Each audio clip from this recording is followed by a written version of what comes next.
Now let us take another distributive law. पिछले class में हम लोगों ने एक डिस्ट्रीब्यूटिव लॉ प्रूफ किया था। वो कौन सा डिस्ट्रीब्यूटिव लॉ था? वो था A union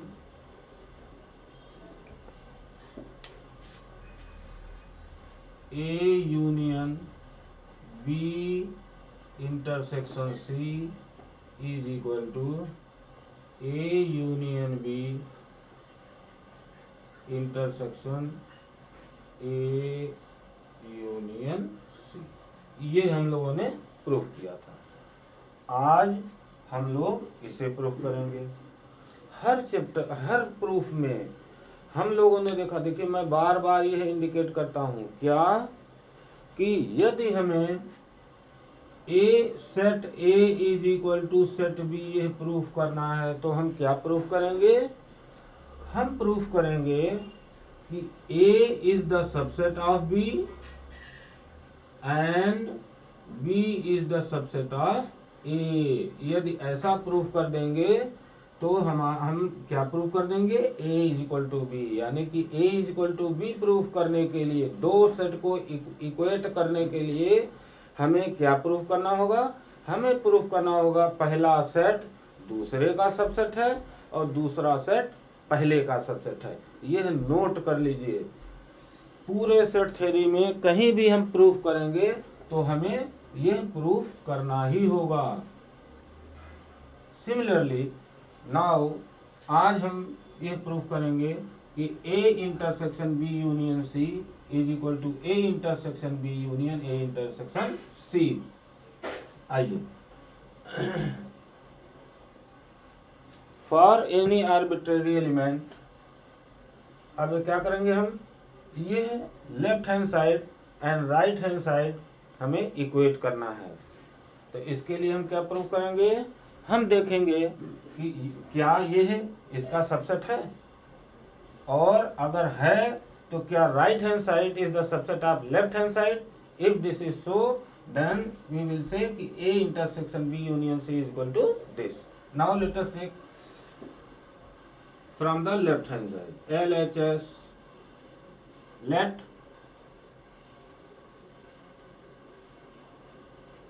x belong to A intersection B union C। क्यों?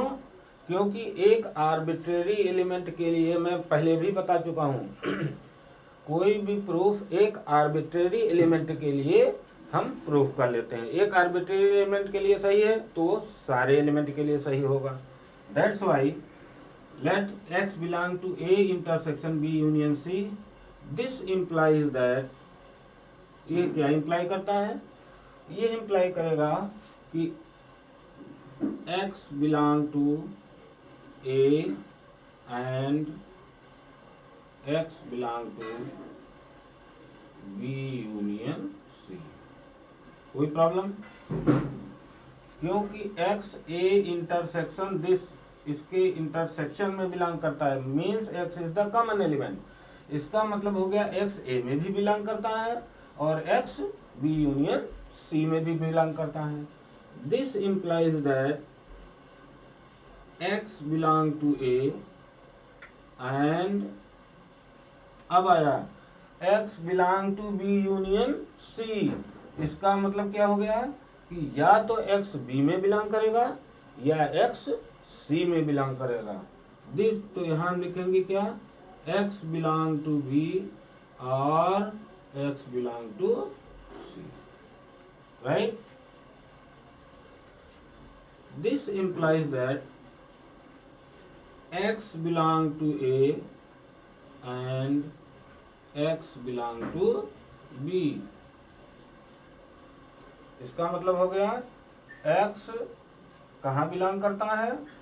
x बिलोंग करता है A में and x belong to B और x बिलोंग टू C। इसका मतलब क्या हो गया? इसका मतलब हो गया x कहाँ पर बिलोंग करता है? x belong to A intersection B में बिलोंग करता है और x belong to C। Okay, इसका मतलब हो गया this implies that x belong to A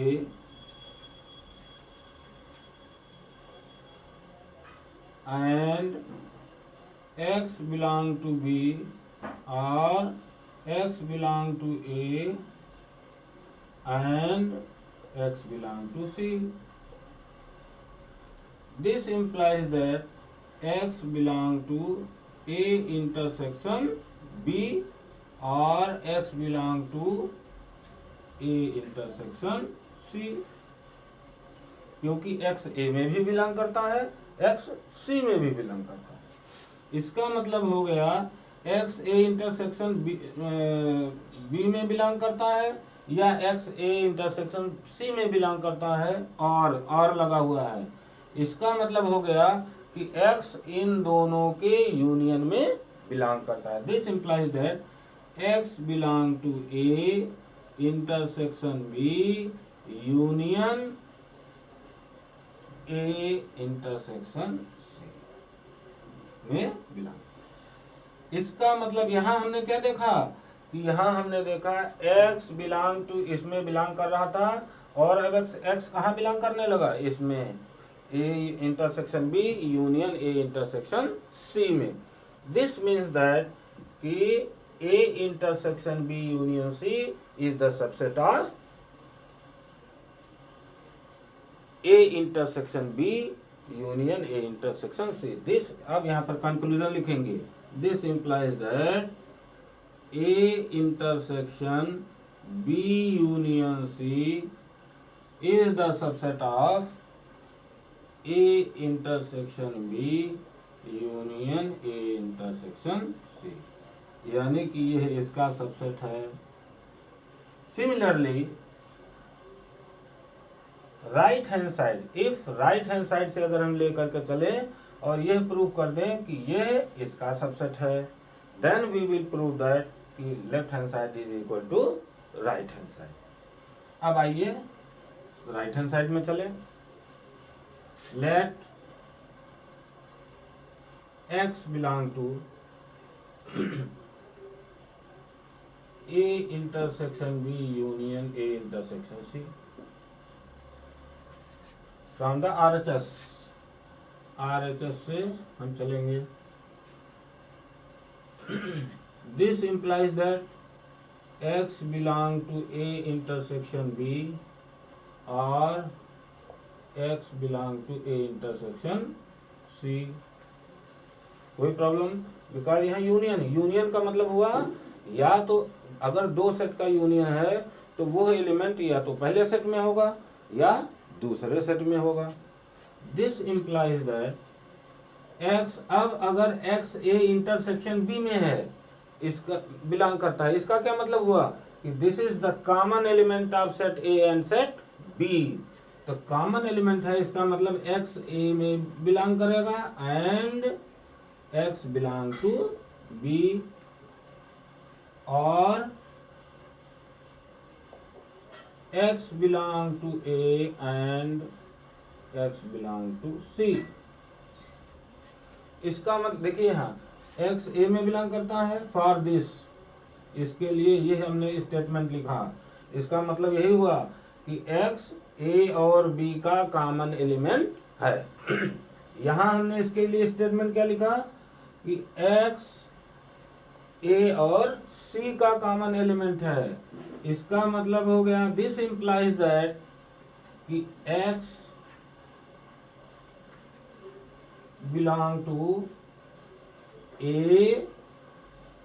and x belong to B intersection C। x A में बिलोंग करता है और x B यूनियन C में बिलोंग करेगा। क्यों? क्योंकि यहाँ देखिए x A में भी बिलोंग कर रहा है, B में भी बिलोंग कर रहा है, या x A में बिलोंग कर रहा है and x belong to C।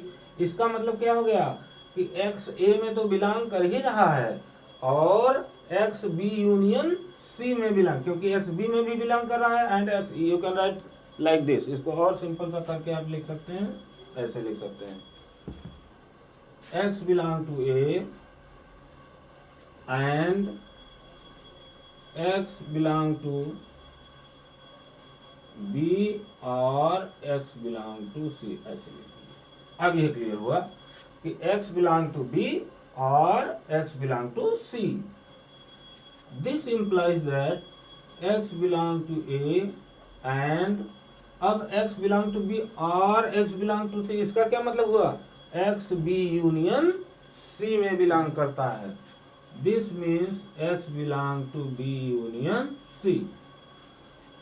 अब यहाँ पर हम देखेंगे x belong to A and x belong to B union C, इसका मतलब x is the common element of A and B union C. This implies that x belong to A intersection B union C, नहीं, x A intersection B union C का common element है, इसका मतलब ये हुआ। अब यहां से हमें क्या रिजल्ट मिला? हमें रिजल्ट मिला कि A intersection B union A intersection C is the subset of A intersection B union C. This one was left hand side था। यहां से हमने ये प्रूव कर दिया कि राइट हैंड साइड से हम चले थे और हम कहाँ पहुंच गए? हमने ये प्रूव कर दिया कि x was also the element of this left hand side. It means this right hand side is the subset of left hand side. और हम ये बार बार कहते हैं कि अगर दो set, suppose two set x and y are equal, two set x and y are equal, इसका मतलब क्या हो गया? इसका मतलब ये हो गया कि x is the subset of y and y is the subset of x। अगर हम ये प्रूव कर दें तो हम ये प्रूव कर देंगे कि both the set are equal। और ये कैसे प्रूव करेंगे कि x y का सबसेट है? फॉर एनी आर्बिट्रेरी एलिमेंट, एक चावल लेंगे, एक चावल को देख लेंगे और बाकी हम कह देंगे सारे चावल पक गए। ऐसे ही एक arbitrary element, for any arbitrary element x belong to x, अगर ये x y में भी बिलोंग करता है, इसका मतलब हो गया x is the subset of y। फिर दूसरा एलिमेंट लेंगे y के लिए, अगर देख लेंगे ये y में बिलोंग करता है और ये x में भी अगर बिलोंग करता है तो y is the subset of x, और हम प्रूव कर देंगे कि x is equal to y। हमेशा यह बात हम बार बार पॉइंट आउट, हर क्लास में पॉइंट आउट करते हैं, क्या कि अगर दो सेट को इक्वल प्रूव करना है तो we have to prove that x is subset of y and y is subset of x. This is the distributive.